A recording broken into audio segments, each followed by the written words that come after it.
Hi friends, ఈరోజు మనం చూడబోయే ఈ వీడియోలో జ్యోతిర్లింగ క్షేత్రాలలో ఒక క్షేత్రమైన కేదార్నాథ్ గురించి మీకు తెలియని ఎన్నో విషయాలు తెలుసుకుందాం. కేదార్నాథ్ మందిర్ అనేది శివుడికి అంకితం చేయబడిన హిందూ దేవాలయం పుణ్యక్షేత్రం. మందాకిని నదికి సమీపంలో గర్హ్వాల్ హిమాలయ శ్రేణిలో ఉన్న కేదార్నాథ్ భారతదేశంలోని ఉత్తరాఖండ్ రాష్ట్రంలో ఉంది.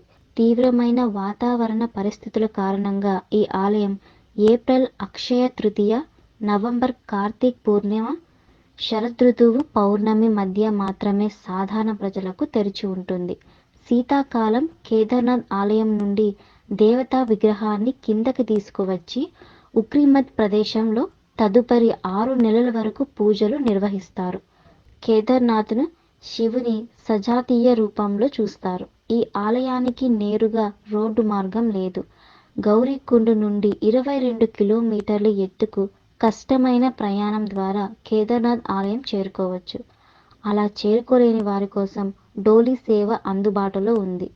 హిందూ ఇతిహాసాల ప్రకారం ఈ ఆలయం మొదట్లో పాండవులచే నిర్మించబడిందని, శివుని పవిత్ర హిందూ మందిరాలైన 12 జ్యోతిర్లింగాలలో ఇది ఒకటని భక్తులు నమ్ముతారు. కేదార్నాథ్లో తపస్సు చేయడం ద్వారా పాండవులు శివుడి ప్రసన్నం చేసుకోవడం కోసం ఈ ఆలయం నిర్మించారు. ఉత్తర హిమాలయాల చోట చార్ధామ్ తీర్థయాత్రలలో 4 ప్రధాన ప్రదేశాలలో ఈ ఆలయం ఒకటి. ఈ ఆలయం 12 జ్యోతిర్లింగాలలో ఎత్తైంది.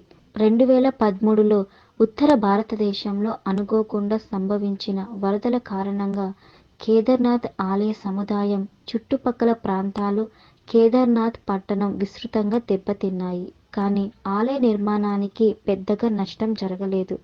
అలాగే ఈ ఆలయాన్ని వరద నుండి ఒక పెద్ద రాతి శిల కాపాడింది. ఆ వరద సమయంలో అంత పెద్ద రాతి శిల అక్కడికి ఎలా వచ్చిందని ఇప్పటికీ భక్తులు ఆశ్చర్యపోతూ ఉంటారు.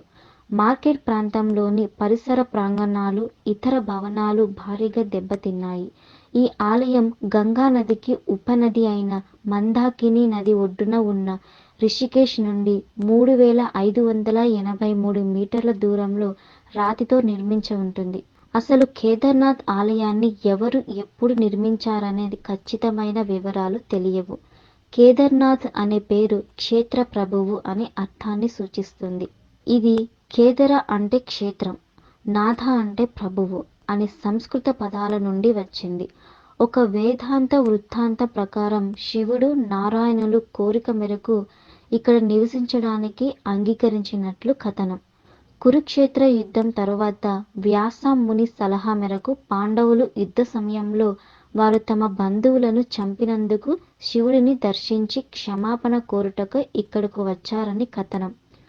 అది ముందుగా గ్రహించి శివుడు వారిని క్షమించటానికి ఇష్టపడక ఎద్దుగా మారి కొండపై ఉన్న పశువుల మధ్య దాక్కున్నాడు. పాండవులు ఎద్దు రూపంలో ఉన్న శివుడిని గుర్తించే సమయంలో ఆ రూపం నేల మీద పడి అదృశ్యమైంది.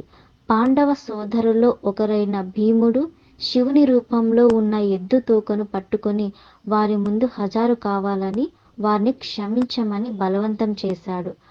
అప్పుడు శివుడు ప్రత్యక్షమై వారిని క్షమించాడు.